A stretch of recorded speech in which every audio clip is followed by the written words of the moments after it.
Assalamu alaikum урматтуу Tez Xabar kanalının көрүүчүлөрү, кадырман калайык калк, саламатсыздарбы?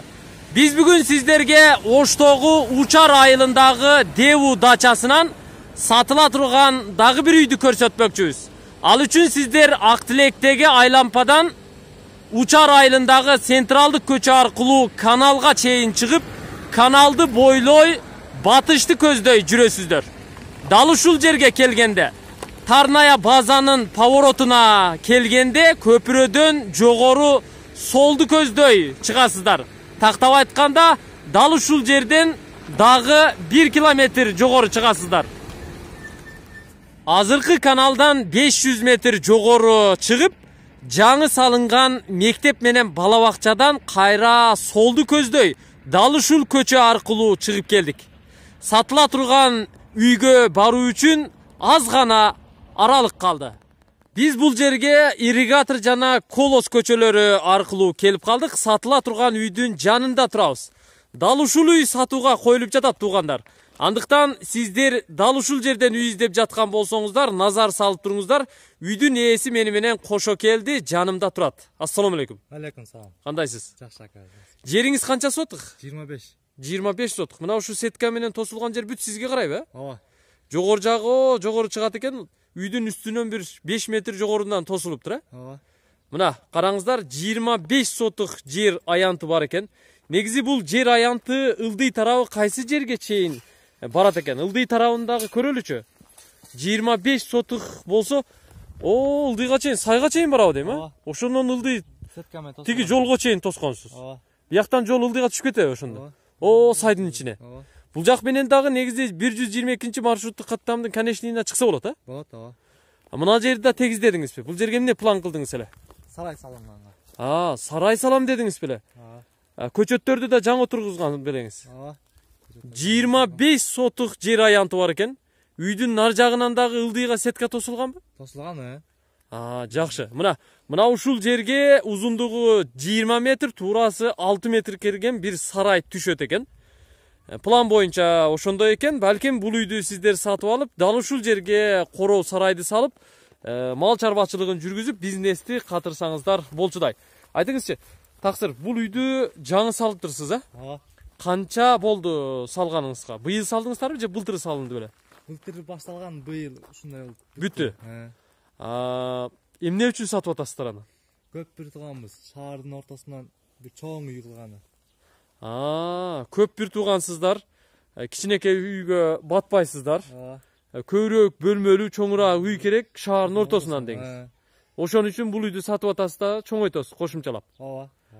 Жакшы, максатыңыздарга жетиңиздер. Үйдүн узун туурасы канча? 12ге 11. 12ге 11. Бир кабаттуу конверт түрүндө салынган үй экен.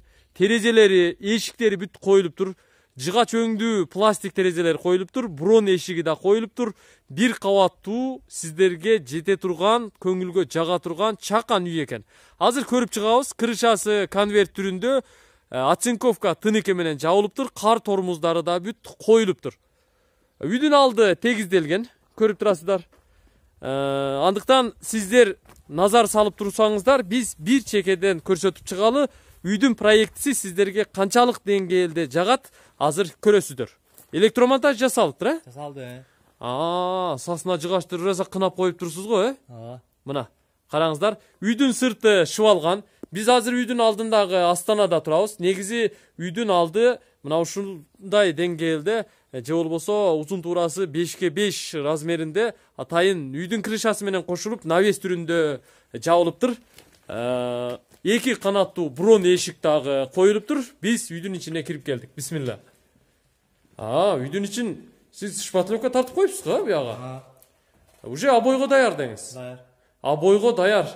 Ичиндеги ремонтун бүтүрөбүз десеңиздер, обойду жабыштырасыздар, полго ламинантты же полду кагасыздар, анан потолокту толук бүтүрүп, кирип жашай берсеңиздер болот. Эшик терезеси, сырткылары коюлган, межкомнатный эшиктерин эми коюу керек.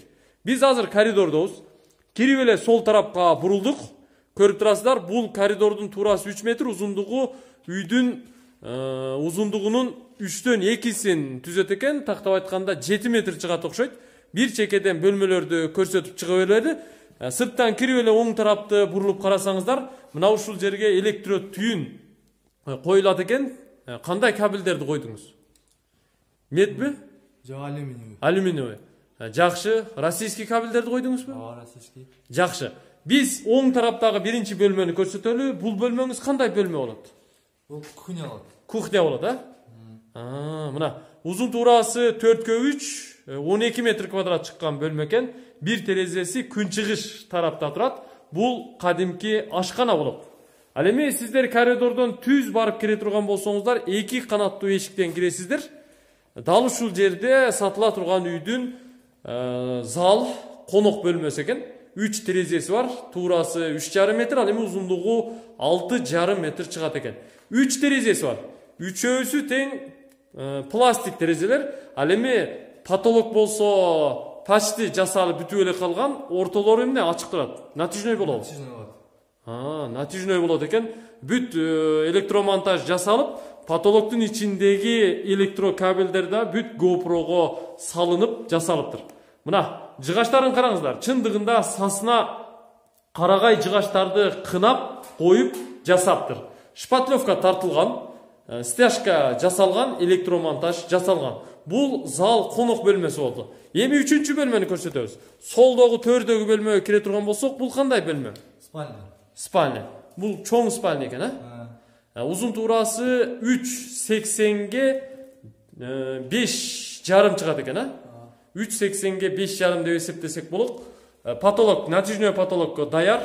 Софит лампаларынын орду дагы коюлган, гипсокартон менен жасалган, шпатлевка тартылган, 2 терезеси бар, стяжка жасалган. Эми 4-чү бөлмөнү көрүңүздөр. 4-чү бөлмө ортодо турат. Бул кандай да? Спальня. Спальня, детский бе? Детский. Детский бөлмө. 3x4, 12 метр квадрат чыгат. Бир терезеси бар, батыш тарапта турат. Башка бөлмөлөр кандай болсо ошондой бөлмө. Бул 4-чү бөлмө болду. Эми сол тараптагы бөлмөнү көрөлү. Бул жакта эмне бар? Ванна, душ болот. Санузел ушул жакта болот турбайбы? Мына санузелдин ички аянты өтө кеңири жасалыптыр. Узундугу 4 метр, ал эми туурасы 2,5 метр чыгат экен. Бир форточкасы бар. Батыш тарапта коюлган, ичи шыбалган.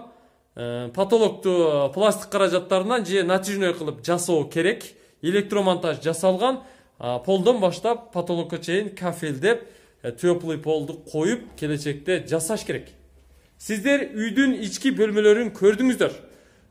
Коридордогу потолоктагы жасалып бүткөн натяжнойду гана жасоо керек.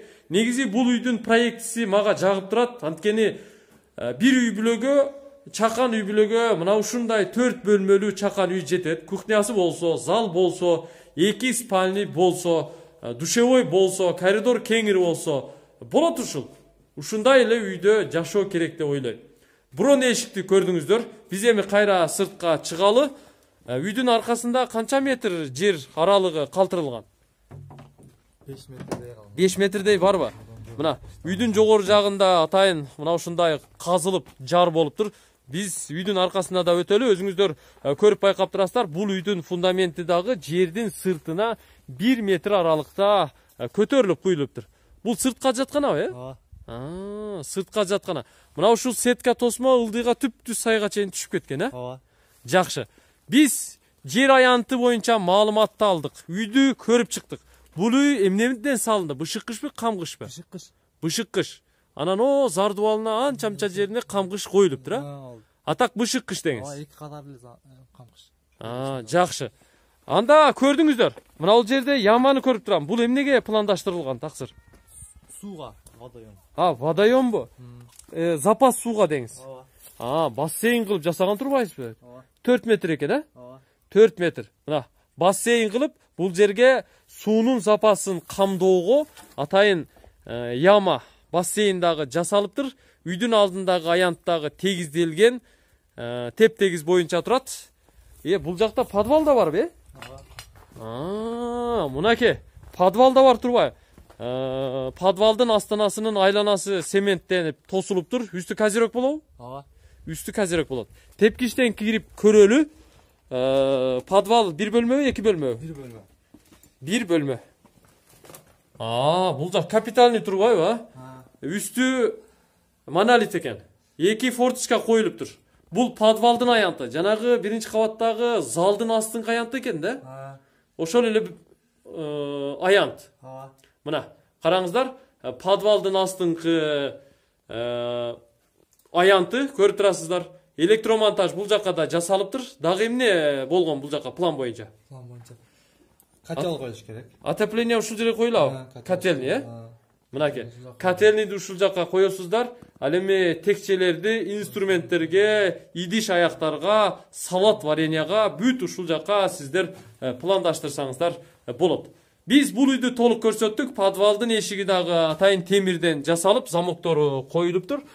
Эми биз сиздерге бул үйдүн инфраструктурасын белгилеп коелу. Азыр эле жолдо келе жатып көрдүңүздөр, жаңы салынган мектеп бала бакчага жакын жерде турат. Маршруттук каттам 122 маршруттук каттам каттайт. Элдер жашап жатат. Свет болсо мынакей бар экен. Таза суу кандай чечилген? Таза суу кандай? Үйдөн көчөгө келген уже. Өдөн көчө дегенде мына көчөгө, жогорку көчөгө. Ошо көчөгө келди. Анда ошол жерден бияка самоток менен тартып алса болот экен да? Самоток менен келет. Анда жакшы экен.